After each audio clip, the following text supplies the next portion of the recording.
네.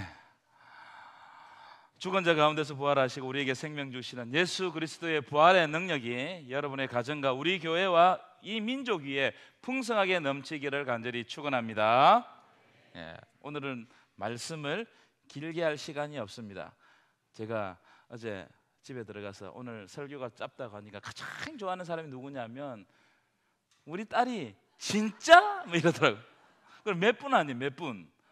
그래서 내가 10분 정도 할까 이랬더니 굉장히 좋아하더라고요. 그래서 설교 내용이 은혜가 되는 게 아니고 시간이 짧으면 무조건 다 은혜가 된다. 자, 그래서 오늘 부활에 대해서 간단하게 말씀을 전하고 말씀을 마치도록 하겠습니다. 띄워보실까요? 부활은 기독교 신앙의 뭐라고요? 핵심입니다.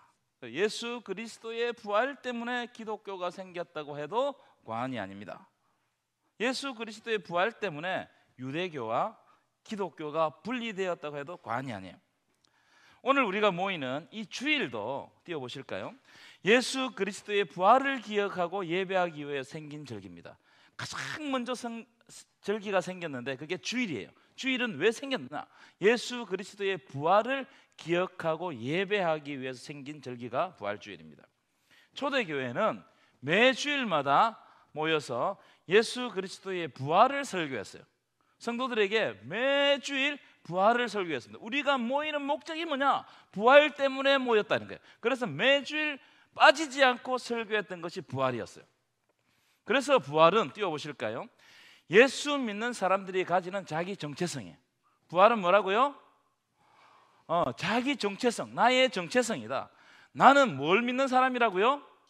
부활을 믿는 사람이다. 부활을. 그리스도인들은, 초대교회 그리스도인들은 자기를 나는 부활을 믿는 사람이라고 인식했어요. 우리도 오늘 여기에 모였잖아요. 우리는 뭘 믿는 사람이라고요? 부활을 믿는 사람이다. 그래서 부활은 그리스도인들에게 매우 중요한 겁니다. 예수님이 십자가를 지시기 위해서 체포되셨을 때 예수님의 모든 제자들 한번 띄워보실까요? 예수를 버리고 다 도망갔어요.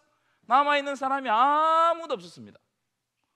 마가복음에는 어떤 제자는 알몸으로 도망갔다고 그랬어요. 예수님의 수제자 누구죠? 베드로는 예수님을 3번 부인하고 저주하고 도망갔습니다. 그러니까 여러분, 예수님의 수제자가 도망갔으니까, 저주했으니까 나머지 제자들은 어떻게 되었겠어요? 왜 그랬느냐? 예수님처럼 자기들도 십자가에서 비참하게 달려 죽을까 봐 그게 걱정이 되어서 다 도망가서 숨은 겁니다. 그런데 예수님은 죽은 자 가운데서 3일 만에 부활하셨습니다. 아멘이십니까? 이걸 믿는다고요. 부활하신 예수님은 40일 동안 제자들과 함께 계시면서 말씀을 나누시고 특별히 그들에게 사명을 주셨어요. 40일 동안 사명을 주시는 기간이었습니다. 띄워보실까요? 여러분, 부활을 경험한 제자들은 더 이상 숨지 않았어요. 부활을 경험하고 난 다음에 숨지 않았습니다. 왜냐하면 예수 그리스도의 부활을 자기의 부활로 받아들였기 때문입니다. 아멘이십니까? 예수 그리스도의 부활이 누구의 부활이라고요? 나의 부활이다. 한번 띄워보실까요? 부활을 통해서 부활하신 예수님이 생명의 주인임을 깨달아 버린 거예요. 아, 예수가 부활을 통해서 정말 생명의 주인이구나, 이걸 깨달아 버린 거예요. 그러니까 더 이상 죽음이 두렵지 않는 거예요. 그래서 담대하게 복음을 전하는 겁니다. 아, 죽어도 살구나, 이걸 믿게 된 겁니다. 사도 바울 아시죠? 이 사도 바울도 예수님을 만나기 전까지는, 부활하신 예수님을 만나기 전까지는 예수 믿는 사람을 죽이고 박해하는 사람이었어요. 그런데 그가 다메섹 도상에서 예수를 만나고 그의 삶이 완전히 변화됩니다. 완전히 변화되었어요. 예수를 박해하는 사람에서 예수를 전가하는 사람으로 변화되었어요. 그 왜 그러느냐? 부활하신 예수님을 만났기 때문에. 그래서 그가 이방인의 사도가 되었어요. 예수를 박해하던 사람에서 예수를 전가하는 사람으로 새롭게 사도 바울은 변화된 겁니다. 이게 부활의 능력이에요. 왜냐하면 사도 바울은 그 옛날에 몇 년 전에 예수라는 사람이 십자가에 달려 죽은 줄 알았는데 자기 앞에 부활하신 모습으로 딱 나타난 거예요. 이것은 자기가 눈으로 보았기 때문에 이걸 어떻게 말할 수가 없는 거예요. 그래서 부활하신 그 예수를 믿고 부활신앙을 가졌던 겁니다. 여러분, 제자들을 변화시키고 사도 바울을 변화시켰던 부활의 능력이 여러분들을 변화시켜 주실 줄 믿습니다. 이제 본문으로 돌아가 볼까요? 오늘 본문은 부활에 관한 두 가지 주제로 이루어져 있어요. 부활에 관한 몇 가지 주제요? 두 가지. 첫째, 예수님의 십자가를 끝까지 따라가면 부활을 경험한다는 거예요. 어떻게 하라고요? 예수님의 십자가를 끝까지 따라가라. 예수님이 죽으시자 앞에서 말씀드린 것처럼 예수님의 제자들은 다 도망갔습니다. 그런데 예수님을 끝까지 따라갔던, 무덤에까지 따라갔던 사람들이 있었는데 그게 누구냐면 띄워보실까요? 예수를 따르는 여인들이었어요. 여인들. 이 당시 여인들은 하찮은 존재였습니다. 일례로 법정에서 증언을 할 때 여인들이 증언을 하면 그 증언을 증거로 인정하지 않았습니다. 그 정도로 당시에는요 여인들의 이 그 존재를 아주 하찮게 여겼어요. 그런데 그 여인들이 예수 그리스도의 십자가의 길을 끝까지 따라갔고 뿐만 아니라 예수님이 묻히신 무덤에까지 찾아갔어요. 예수님의 몸에 향품을 바르기 위해서 찾아간 겁니다. 띄워보실까요? 여러분, 놀랍게도 예수님의 부활을 처음 목격한 사람들은 제자들이 아니었어요. 예수님을 3년 동안 따라갔던 제자들이 아니고 예수님을 끝까지 따라왔던 무명의 여인들이었어요. 마태복음과 요한복음에는 막달라 마리아가 예수님의 부활을 처음으로 목격했다고 기록하고 있어요. 이 여인들이 예수 그리스도의 부활을 목격했던 거예요. 예수님의 수제자 베드로가 아니었다는 거예요. 하찮은 존재로 여겼던 막달라 마리아, 7 귀신 들렸던 이 마리아가 예수 그리스도의 부활을 처음으로 목격한 겁니다. 이 놀라운 일이죠. 여러분, 예수님을 끝까지 따라가면 결국 부활의 영광을 경험하게 될 줄 믿습니다. 예수를 끝까지 따라가면 부활하신 예수 그리스도의 은혜가 우리의 삶 가운데 충만하게 넘칠 줄 믿습니다. 두 번째, 오늘 본문에 이렇게 되어 있어요. 어찌하여 살아있는 자를 죽은 자 가운데서 찾느냐. 살아있는데 죽은 자 가운데서 찾는 거예요. 이게 우리의 오류입니다. 자, 여인들이 예수님 몸에 향품을 준비해가지고 예수님의 몸에 바를 준비를 해서 예수님의 묻히신 무덤으로 찾아갔습니다. 이 팔레스타인 기후는요 굉장히 무덥습니다. 그래서 사람이 죽으면 그 시체가 금방 부패해요. 상한단 말이에요.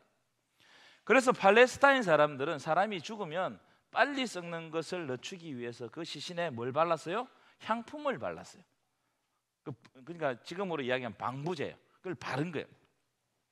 오늘 여인들도 그런 목적을 가지고 향품을 가지고 무덤으로 찾아간 겁니다. 그런데 걱정이 있었어요.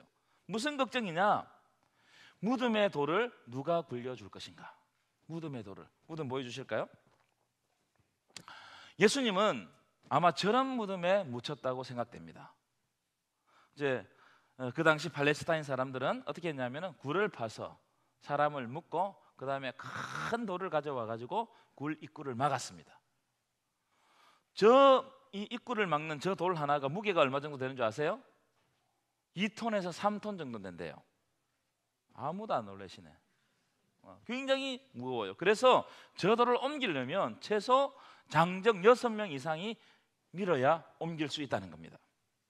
근데 지금은 누가 찾아가고 있다고요? 여인들이, 연약한 여인들이 찾아갔기 때문에 돌을 굴려낼 방법이 없었어요. 그래서 걱정하면서 갔습니다. 그때 천사가 여인들에게 이렇게 이야기하는 거예요. 4절 5절입니다. 띄워보실까요? 함께 읽겠습니다. 시작. 이로 인하여 근심할 때에 문득 찬란한 옷을 입은 두 사람이 곁에 섰는지라 여자들이 두려워 얼굴을 땅에 대니 두 사람이 어찌하여 살아있는 자를 죽은 자 가운데서 찾느냐. 여러분, 우리 다음 세대가 안 읽었어요. 5절 다시 읽겠습니다. 5절 큰 소리로 읽겠습니다. 시작. 여자들이 두려워 얼굴에 땅에 대니 두 사람이 이르되 어찌하여 살아있는 자를 죽은 자 가운데서 찾느냐. 어찌하여 살아있는 자를 죽은 자 가운데서 찾느냐. 저는 오늘 본문에서 이 말씀이 저에게 가장 큰 임팩트, 충격으로 다가왔습니다. 어찌하여 살아있는 자를 죽은 자 가운데서 찾느냐. 여러분, 여자들이 예수님을 만나러 올 때 살아있는 예수를 만나러 온 것이 아니고 죽은 예수를 만나러 왔어요. 그렇죠? 그래서 죽은 예수에게 향품을 바르고 죽은 예수에게 세마포 옷을 갈아입히고 죽은 예수를 만나기 위해서 무덤을 찾아간 겁니다. 무덤도 죽어 있다는 것을 전제하고 무덤이 있는 거예요. 여러분, 혹시 우리가 우리가 섬기는 거, 우리가 헌금하는 거, 심지어 예배하는 것까지 예수께서 지금도 살아계셔서 우리와 함께 하시고 예수의 부활이 나의 부활된다는 것을 고백하지 않고 그냥 내 마음 편하기 위해서, 세상적으로 축복받기 위해서, 또는 종교활동 안 하면 뭔가 찜찜해서 오는 것이라면 우리는 죽은 예수의 몸에 향품을 바르는 것과 똑같아요. 혹시 여러분 그렇지 않느냐는 거예요. 혹시 부활하신 예수를 고백하지 않고 여기에 앉아 있으면 죽은 예수의 시신에 향품 바르기 위해서 온 거다 이 말이에요. 이것을 자기 자신에게 질문해야 돼요. 그래서 천사가 여자들에게 어찌하여 살아있는 자를 죽은 자 가운데서 찾느냐, 어찌하여 살아있는 예수 그리스도를 죽은 자 가운데서 찾느냐, 이렇게 여인들에게 책망했습니다. 여러분, 예수님은 부활 승천하셔서 지금도 살아계시고 역사하는 분임을 믿으시기 바랍니다. 그걸 어떻게 아느냐? 예수님의 약속과 말씀을 통해서 우리는 경험할 수 있어요. 예수님께서 약속하셨어요. 6절부터 8절입니다. 우리 말씀을 읽을 때는 집중해서 큰 소리로 읽겠습니다. 시작. 여기에 계시지 않고 살아나셨느냐? 갈릴리에 계실 때에 너희에게 어떻게 말씀하셨는지를 기억하라. 7절 시작. 이르시기를 인자가 죄인의 손에 넘겨져 십자가에 못 박히고 제3일에 다시 살아나야 하리라 하셨느니라 한데, 8절 시작. 그들이 누구의 말씀을 기억하고? 예수의 말씀을 기억하고. 무슨 말이에요? 예수님께서 갈릴리 계실 때 이미 말씀해 주셨다는 거예요. 3번이나 자신의 죽음과 부활에 대해서 말씀해 주셨다는 거예요. 인자가 죄인의 손에 넘겨져 십자가에 못 박히고 제3일에 살아나야 하리야, 이 말씀을 말씀해 주셨어요. 그래서 그 말씀을 기억하라. 여러분, 기독교는 말씀을, 주님의 말씀을 기억하는 종교입니다. 믿으십니까? 여러분, 예수님의 말씀을 기억하지 못하면 살아있는 자를 죽은 자 가운데서 찾는 거야. 그래서 죽은 예수를 믿는 거예요. 그러나 여인들처럼 예수님의 말씀을 기억하면 예수님이 살아계시다는 것을 확신하고 부활하신 예수님을 정언하는 삶을 사는 것입니다. 여러분, 성경은 예수님이 오실 것도 예언하셨고, 예수님이 고난받고 죽으실 것도 예언하셨고, 그리고 부활하실 것도 예언하셨습니다. 그래서 예수님은 하나님의 말씀, 약속대로 이 땅에 오셨고 고난받으시고 죽으시고 부활하셨습니다. 믿으십니까? 그 부활하신 주님께서 다시 오신다고 약속을, 마라나타, 다시 오겠다는 거예요. 이 약속을 우리들에게 해주셨어요. 우리가 그 약속을 믿으면 부활하신 예수님, 다시 오실 예수님을 정언하는 사람이 되어야 됩니다. 여러분, 여러분의 입술과 여러분의 삶을 통해서 부활하신 예수 그리스도를 정언하는 삶을 살아가시기를 간절히 축원합니다. 이번 한 주 살아가실 때 부활하신 예수님이 여러분의 삶을 다스리고 통치하는 놀라운 역사가 일어나기를 간절히 축원합니다.